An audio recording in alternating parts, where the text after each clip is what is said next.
Hello friends, YouTube channel artistic Prakash point पर आपका स्वागत है।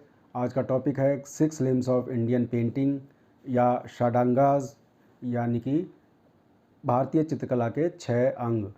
जो हमारी भारतीय चित्रकला है वो इन्हीं 6 अंगों पर पूरी तरह से आधारित थी। और इसका जो विकास हुआ फर्स्ट सेंचुरी बीसी में इसका विकास हुआ, हमारे 6 जो लिम्स हैं। तो इसी के साथ वीडियो शुरू करते हैं, और अगर आपको वीडियो पसंद आए तो लाइक सब्सक्राइब ज़रूर कीजिएगा। The word Shadanga consists of 2 words, shad which means 6 and anga that means part. ये जो 2 शब्द हैं इनसे मिलके बना है षडांगा। षड मतलब 6 और अंगा मतलब हिस्से यानी कि part. Shadangas are the 6 limbs of or 6 canons of art on which the whole Indian art was based. These Shadangas evolved in around 1st century BC, और ये जो 6 अंग हैं इनका विकास पहली शताब्दी ईसा पूर्व में हुआ था। और since ancient times the art and technique of painting have been carefully studied, और प्राचीन समय से ही और जो कला और तकनीक जो है चित्रकला की, उनको बड़े ध्यान से अध्ययन किया जाता था। They were first recorded in the Chitrasutra formulas of paintings. Chitrasutra मतलब चित्र का सूत्र, सूत्र मतलब फार्मूला। तो they were first recorded in the Chitrasutra of the Vishnu Dharmottara Purana. ये जो हमारे एक जो पुराण है जो कि 4th सेंचुरी एडी में लिखा गया था, उसमें इसको रिकॉर्ड किया हुआ है, उसमें ये दर्ज है। It is the oldest known treatise on painting in the world, और यह एक संसार की सबसे पुराना आलेख है जो कि पूरे संसार में सबसे पुराना आलेख माना जाता है। The same canons have also been discussed in Bharat Muni's Natya Shastra as well. जो यह सेम सिद्धांत हैं वो उनकी चर्चा भरत मुनि के नाट्य शास्त्र में भी है। Says Vatsyayana, an Indian philosopher lived during 2nd or 3rd century, studied all the important books known as Shastras, also listed the Shadangas or 6 limbs of Indian painting in a shloka in his treatise Kama Sutra।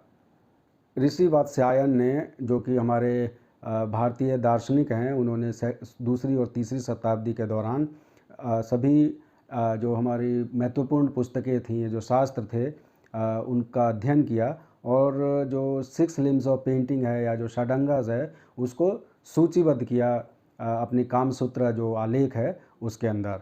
The श्लोक is रूप भेद प्रमाणानि भाव लावण्य योजनम सादृश्यम वर्णिका भंगम इति चित्रम षडांगकम। तो ये एक संस्कृत का श्लोक है, और जो कि कामसूत्रा में जो हमारा ट्रीटीज है यानी आलेख है उसके अंदर लिखा हुआ है। रूप भेद रूप मीन्स फॉर्म और अपीयरेंस, एंड भेद मीन्स डिफरेंस यानी कि अंतर। तो जो फॉर्म है, फॉर्म का मतलब आकार, और डिफरेंस का मतलब अंतर। तो आकार में जो अंतर है यानी डिफरेंस बिटवीन फॉर्म्स है वो है रूप भेद।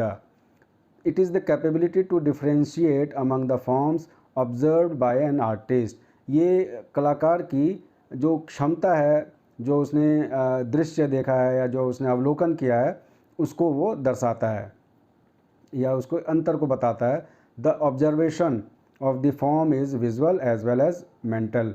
जो कलाकार ने जो अवलोकन किया है वो विजुअल है और दृश्यात्मक है, और साथ ही वह मानसिक भी है।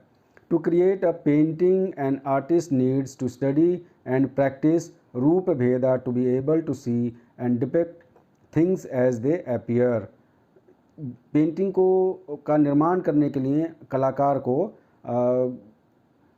रूप भेदा का अभ्यास करना होता है, और ताकि वो जो दिख रहा है वो उसको दर्शा सके। An artist should have the ability to differ from one form to another. और कलाकार के अंदर योग्यता होनी चाहिए कि वह एक आकार से दूसरे आकार के अंदर अंतर कर सके। प्रमाण means measurement and proportion. Measurement का मतलब है माप और प्रोपोर्शन का मतलब है अनुपात। It is the proportional measurement of different objects और segments of an object covered in the subject.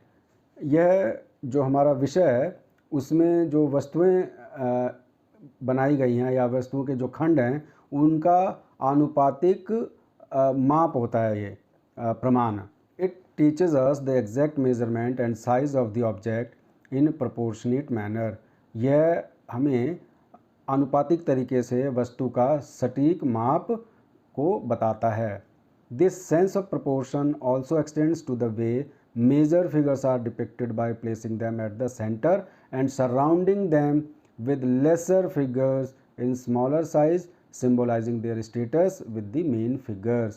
और ये जो अनुपात की जो भावना है या जो तरीका है ये प्रमुख फिगर को कहता है कि आगे रखा जाए और या सेंटर में रखा जाए, और जो लेसर फिगर हैं जो छोटी फिगर्स हैं उनको आसपास उनके किनारों पर बनाया जाए, symbolising their status with the main figure, और जो मेन फिगर है उससे उसके दर्जे को दिखाने के लिए। भाव मीन्स एक्सप्रेशंस, यानी कि भावना। It can be emotion, it can be feeling, it can be intention और एन आइडिया, यानी कि ये भावना हो सकती है, इरादा हो सकता है या कोई विचार हो सकता है। It talks about the expression of a character which establishes the meaning of the painting and the concept और द स्टोरी बिहाइंड। ये जो चित्र के अंदर जो कैरेक्टर है या जो चरित्र है उसके भाव के बारे में बताता है, और यह जो चित्र के पीछे जो कहानी है या अवधारणा है उसको स्थापित करता है। Bhava is expressed in two ways, one is outer and second is inner. भाव को दो तरीके से दिखा सकते हैं, एक अंदरूनी और एक बाहरी। तो जो we can easily see the outer expression of sentiment with our eyes, हम अपनी आँखों से जो बाहरी जो भाव हैं या जो मनोभाव हैं उसको हम बाहरी आँखों से आसानी से देख सकते हैं, परंतु but it's inner expressions can only be felt by the heart. परंतु जो हमारी अंदरूनी भाव हैं वो हम अपने सिर्फ हृदय से ही महसूस कर सकते हैं। लावण्य योजनम, लावण्य मीन्स ग्रेसफुलनेस एंड योजना मीन्स कॉम्पोजिशन, यानी कि आकर्षणशीलता या संयोजन। लावण्य मतलब आकर्षणशीलता, योजना मीन्स संयोजन। It is the creation of grace, beauty, charm and tenderness that illuminate the painting and the hearts of the viewers. ये जो सौंदर्य और आकर्षण या सुंदरता या कोमलता का निर्माण करता है, और जो कि पेंटिंग के अंदर चित्र को रोशन करता है और जो दर्शक है उनके हृदय को भी रोशन करता है। The painting will look dull and uninteresting if beauty और ग्रेस इज़ नॉट देयर। जो हमारा चित्र है या जो हमारी पेंटिंग है वो अरुचिकर लगेगी अगर उसके अंदर ग्रेस और ब्यूटी या आकर्षण और सुंदरता नहीं होगा। The motive is to bring about a sense of beauty in a dignified and organised manner. जो इसका जो मकसद होता है वो जो लावण्य योजनम का जो मकसद है वो चित्र में सुंदरता की भावना को प्रतिष्ठित और संयोजित ढंग से लाने का होता है। सादृश्यम मीन्स सिमिलिट्यूड, मतलब कि समानता। It is resemblance, equality of forms and ideas. यह समानता ये रूपों की और विचारों की समानता है। A picture must give right expression and right resemblance. और जो चित्र है उसको सही भाव और सही समानता देनी चाहिए। In art we get proper similitude only when we make our lines and colors respond to what our mind sees or experiences। कला में हमें उचित समानता तभी मिलती है जब हम अपनी रेखाओं और रंगों को हमारे मन द्वारा देखते और अनुभव करते हैं। Outward similitude of form, colour, light and shade etcetera as appear in photographs is not enough to be called an artistic expression. जिस तरह फ़ोटोग्राफ के अंदर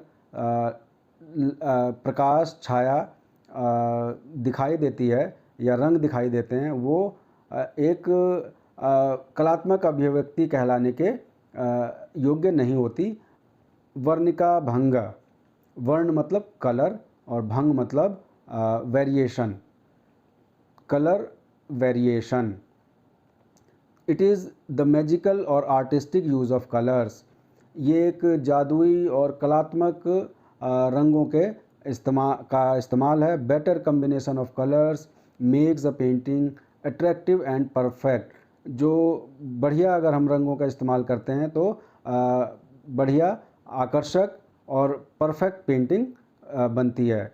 every colour has different emotion और मूड एसोसिएटेड विद दैम। जो प्रत्येक रंग होते हैं उनके साथ एक मूड या एक भाव जुड़ा होता है। By the use of particular colour और shade an artist can create happiness. और कोई पर्टिकुलर कलर का इस्तेमाल करके जो कलाकार है वो खुशी दिखा सकता है, और किसी पर्टिकुलर कलर का, किसी विशेष रंग का इस्तेमाल करके आर्टिस्ट उस पेंटिंग में दुख प्रकट कर सकता है।